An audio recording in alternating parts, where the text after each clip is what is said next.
Welcome to Madison City Channel's Know Your Candidates interviews, co-sponsored by the League of Women Voters of Dane County. I'm your interviewer, Joy Cardin, and I'd like to introduce Ananda Mirilli, running for the Madison Metropolitan School Board, Seat 5. And as we begin, I'd like to give you an opening statement as to your educational, vocational, and civic experience that you have which qualifies you for the office, and why you are running for the Madison Metropolitan School Board. Thank you, Joy.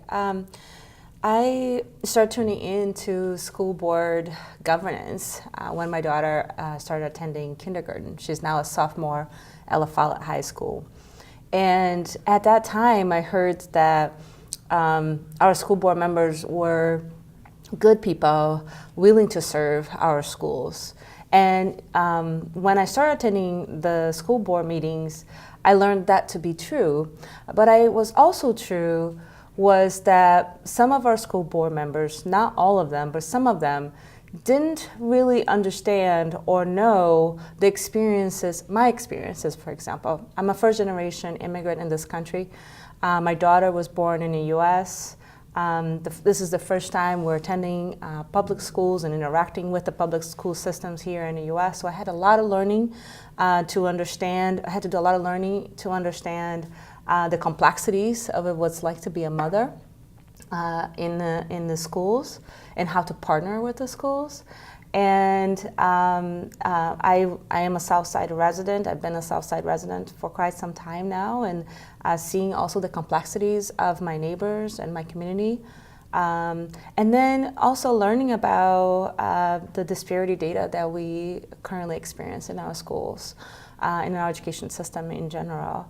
And really seeing that being reflected from the narratives and discussions in the school board and the decision making and the policy making that those school board members were making, and really missing my story and the story of people like me. And I thought for a while that my role in the community was to advocate, was to organize parents, which I have done. But I realized that my call was to actually be in that decision-making body. The achievement gap between white students and students of color is a chronic problem that MMSD has struggled with for a long time. What of the superintendent's priorities for narrowing the gap do you support, and what do you believe should be the board's priorities? This current administration has been very innovative in propose cadre of initiatives and programs. Some of them that I highlight, I would say the AVID program, which actually started before this administration. But the personalized pathways, I think, has been an innovative approach to it that I fully support.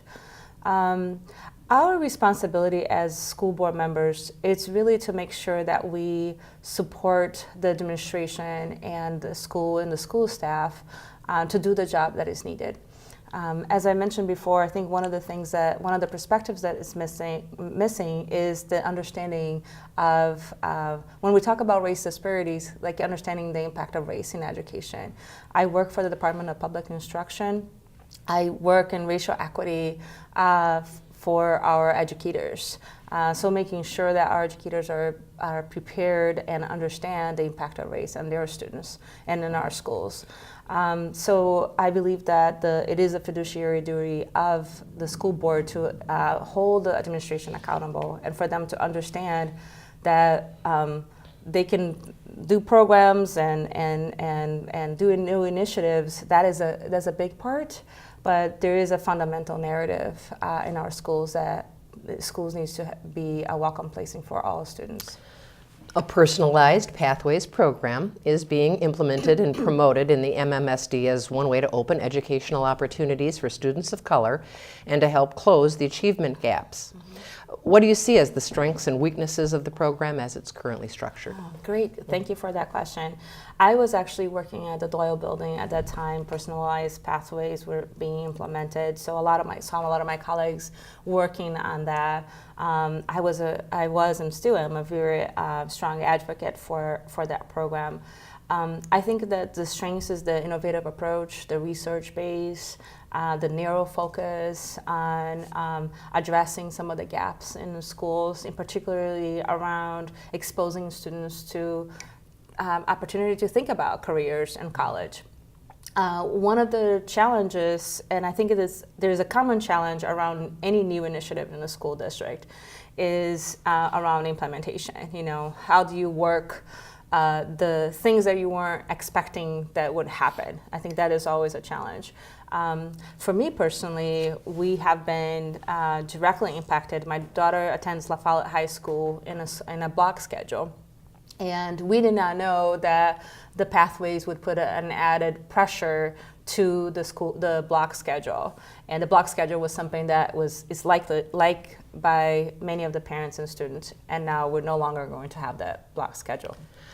Staff use of racial slurs has recently emerged as a significant personnel issue in the Madison schools. How should this issue be addressed throughout the district? I have a lot of empathy to my fellow educators that don't understand the implication of using racial slurs, or just the implication of understanding race and the impact of race in education. And I say this to say also that doesn't mean that we shouldn't be leaning in and figuring out ways to address that.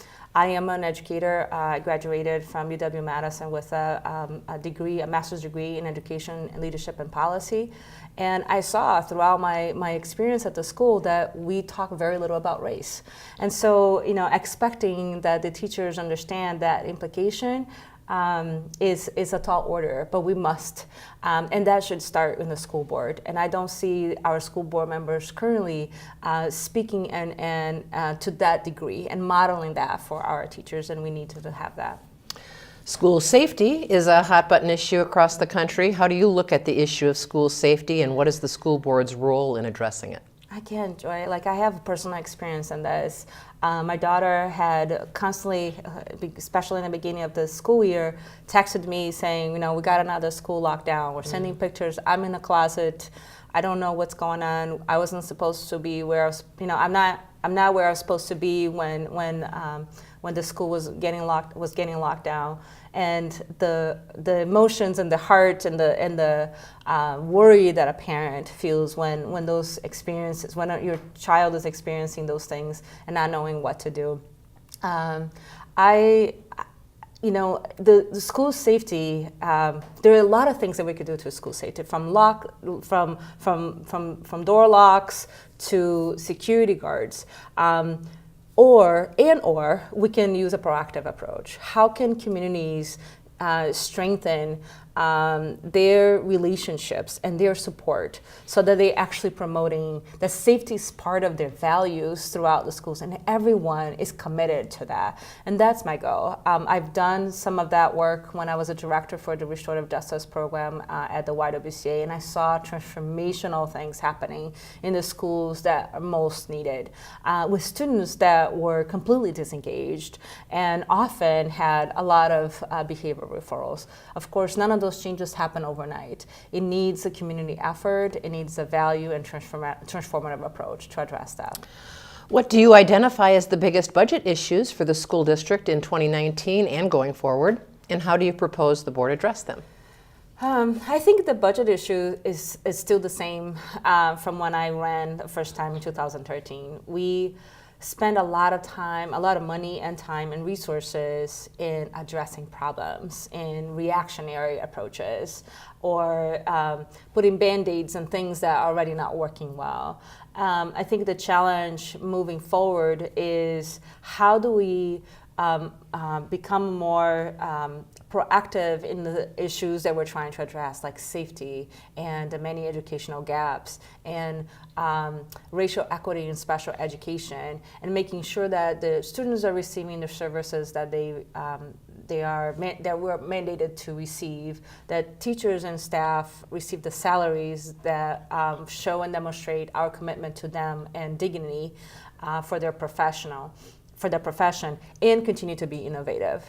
Band-Aid approaches, fixing things that are not working well, are constantly going to move our resources and our time to things that are not sustainable. How do you envision keeping up with multiple constituencies, including students, parents, teachers, administrators, and the taxpayers who are not part of these groups but to whom you must answer? I have a long history in this community and served many different boards. My approach has always been very direct and transparent. If I don't know, I will learn about it and bring back that information. But what I think is most important, and what I haven't really seen a lot of leadership on in the current board and the boards before that, and board members before that, was that, how do we actually bring constituents to help solving problems, right? And not just hearing so now I'm serving this group but not this group, which has often happened in our community. But how can we say, we have this problem, it's a shared problem. How do we then bring folks together for a shared interest, And our shared interest is to make sure our public schools are the best schools for all students. That our shared interest is that people are moving to Madison to attend our public schools. Our public schools are part of the postcards of our Madison city. And if that is our interest, how are we going to support that? What would you like to say to the viewing audience as we complete this interview? I just want to say that I've been really humbled by the commitment, by the support, by the energy that our campaign has motivated folks. I encourage everyone to make sure that they vote, that they let their neighbors know to vote, to understand the complexities of the school board race, to please learn more about my reputation, my work here in this community, in particular around addressing racial equity. And realizing that this is a voice that's much needed in our school board. I would like to thank Ananda Mirilli for speaking with us and the viewing audience for taking the time to know your candidates. As with every election, please vote. On behalf of the Madison City Channel and the League of Women Voters of Dane County, I thank you for joining us.